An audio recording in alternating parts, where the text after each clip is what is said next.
அண்ணா தண்ணிக்கான காசு இருக்குதானே, ஒரு தண்ணி போத்தல் தாங்களேன். கடுமையா தாகமா இருக்குதானே, தாங்கண்ணா பிளிஸ் அண்ணா.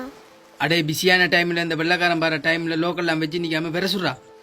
தம்பி நீங்க வேற கடைக்கு போய் பாருங்க தம்பி. என் வேலை கொலை வைக்காம இங்க இருந்து போடா தம்பி. தண்ணி எடுத்துன்னு வர கஷ்டம் எங்களுக்கு தான் தெரியும். ப்ரோ தண்ணி ஒரு போத்தல் தாங்களேன்.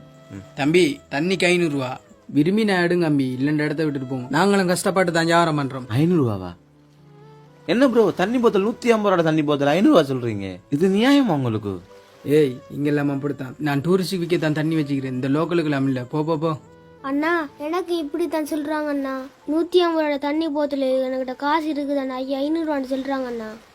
என்ன மச்சான் தண்ணிக்கெல்லாம் விலை பேசுறானே, லோக்கல் மனுஷன் இல்லையாடா? இங்க பாருங்க, இங்க அப்படித்தான். விரும்பி நாடுங்க இல்லண்டா போங்க. என்ன செய்யற?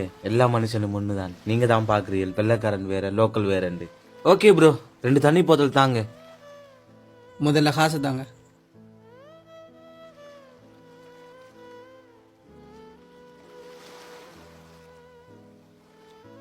எடுங்க.